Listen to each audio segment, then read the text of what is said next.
Bubblegum pop hasn't been the same since the late 2010s. What was once upbeat and optimistic transformed into a more hip-hop and emo-infused sound. With the help of Halsey and Ariana Grande, Billie Eilish also further changed the trajectory of the pop genre into a more complex-sounding machine that reflects on unworldly, genre-bending sounds. Some were able to pivot and adapt to pop's new landscape, while others had a rough time. And one of those artists is Katy Perry.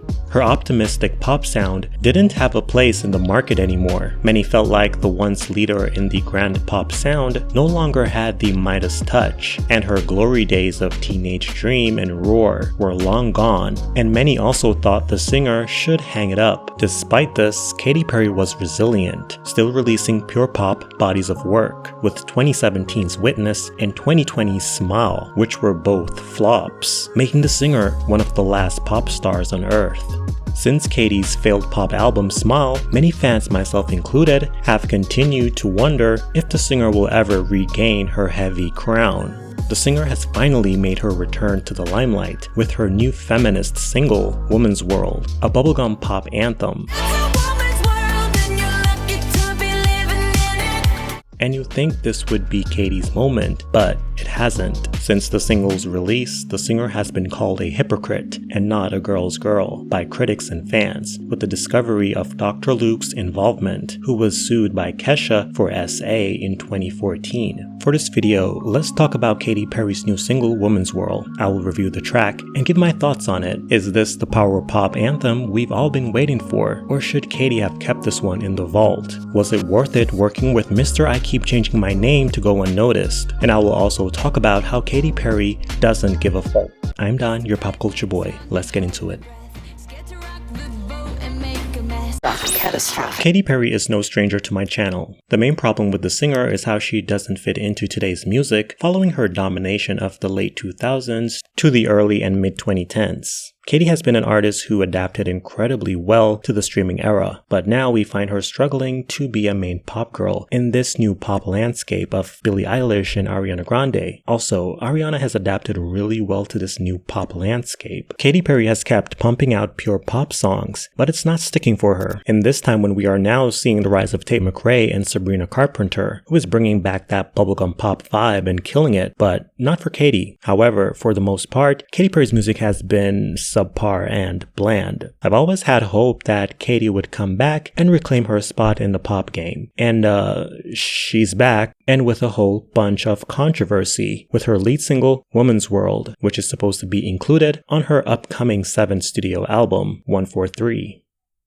When I saw the teaser for the music video, I was excited and also a little jet lagged, as it showed a lot in the span of 15 seconds, you know, like a TikTok video. In the video, she's a construction worker, drinking whiskey, face rollers on her face, also oiled up titties being smushed against each other, then she got crushed by a falling anvil. Very on par with the Final Destination franchise.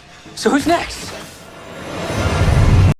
Onto the music video. Now, the video starts with the construction scene, which honestly is the most boring / least interesting part of the video. She uses the bathroom like a man and do a little stiff dance. Now, I'm not age shaming, but it all seemed like Katy is just old now and was trying to do a little as possible to avoid breaking a bone. That's just how it looked to me. Seems like she didn't want to get hurt, which is understandable because if you break a bone after 30, you're cooked. So I get it. I'm actually in my 70s, so take it from me. Break those bones in your 20s.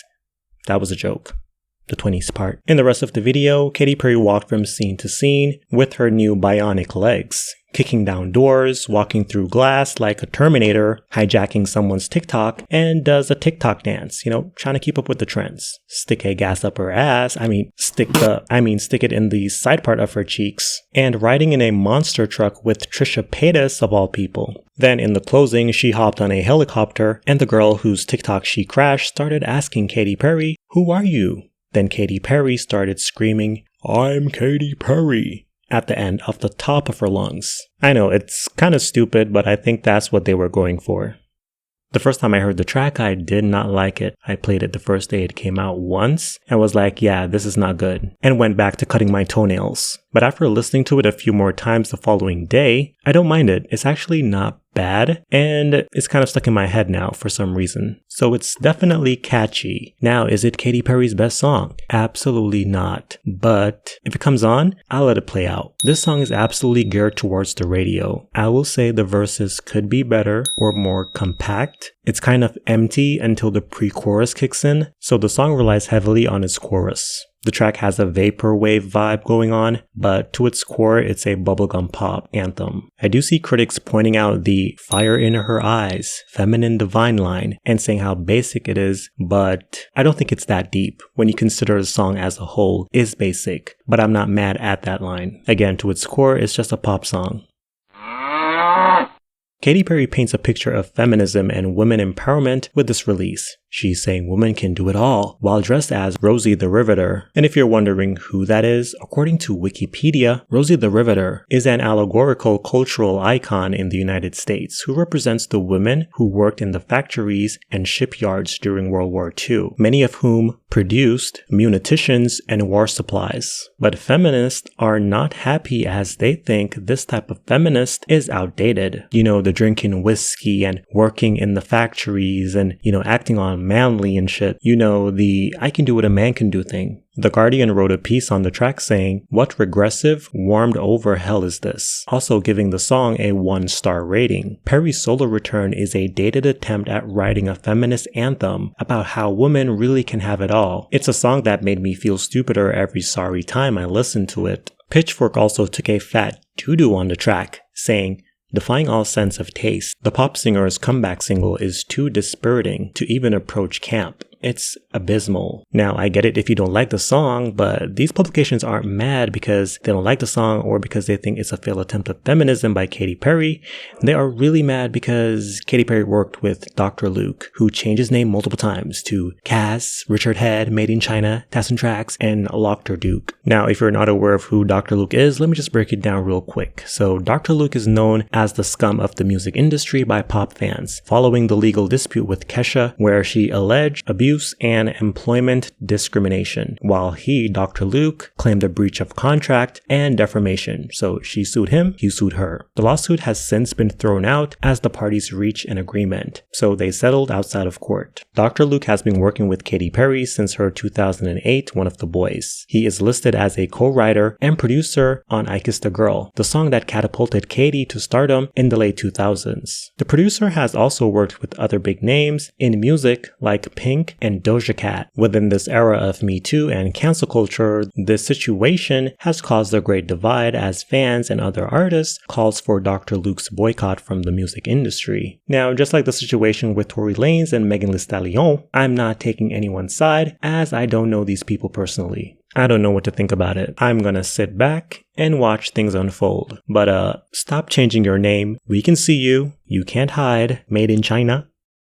At this point in her career, I don't think Katy Perry cares anymore or cares to pander to the masses. And Ripley's Believe It or Not, most of these artists who's always pointing fingers on social media or always telling everyone that I'm a good person, I do this this way, I donate to this cause and I stand for equality and I care about the planet. I'm a good person! Look, celebrities are puppets. They do what they are told. And all they care about is how they are perceived in the public. Very few of them are actually decent people. And a lot of you want to be pandered to, so I don't even blame them for, trying to pander, because a lot of y'all want it. Even some of your favorite YouTubers are just pandering to you because, honestly, they don't have a backbone, and they are afraid of people disagreeing with them. Katy Perry doesn't give a damn. She doesn't want to pander. That's why she's working with Dr. Luke. Look, she knows the man for years, and maybe he told her his side, and based on the person she knows as Dr. Luke is not the person Kesha describes. I don't know. I do get why she's being called a hypocrite for working with a man that was accused for SA, but also, you weren't there, and that's someone she's been working with for years. Katy Perry doesn't give a damn. The comments on her Instagram are still on, despite all the negative reactions to her working with Made in China. The backlash the video and song are getting all seems selective to me. Like, the song and video is just okay. It's not that noteworthy to me for this type of outrage. Is the video concept on feminism a little bit dated? Sure, but this is Katy Perry. When have anyone ever went to Katy Perry for super meaningful concepts? Like, she tried it with Witness, but no one cared. She's known for bubblegum pop anthems. And if you're like, what about Wide Awake? What about the one that got away? Yeah, those songs do be, jerking a little bit of teary-eyed, but for the most part, Katy Perry is just here to have a good time. That's that. The real issue is they have a problem with her working with Dr. Luke. And it's okay if they just said that. It's okay to just say that. Feminism has become so convoluted over the years. I don't see why anyone would want to associate himself as a feminist. The movement just doesn't give unity anymore. And I don't want to generalize all feminists, because I know not all feminists are like this, but some of these people say they're feminists, but here they are, they're literally tearing down another woman. That's what I see. For me, the real issue with the music video is them allowing Trisha Paytas, of all people, to be in the video. She's the same person that was covering her face with 50 million gallons of coal for views. She said the N-word and also said she was a black woman. The part of the video that I find interesting is Katy's deflated body resembles that of Kesha's deflated body in her Only Love Can Save Us video, which makes me think, is Katy mocking Kesha? Tell me what you think about that. Now, was it worth it working with Dr. Luke? Honestly, that's going to be a question for only Katy Perry and her label to answer. Will this hurt her career? Look, her career has already taken hits, so I don't think this will affect her really, as a lot of this outrage on the internet is kind of bullshit. But a part of me does think the glory days of Katy Perry are over, and I think Katy Perry is content with that as well.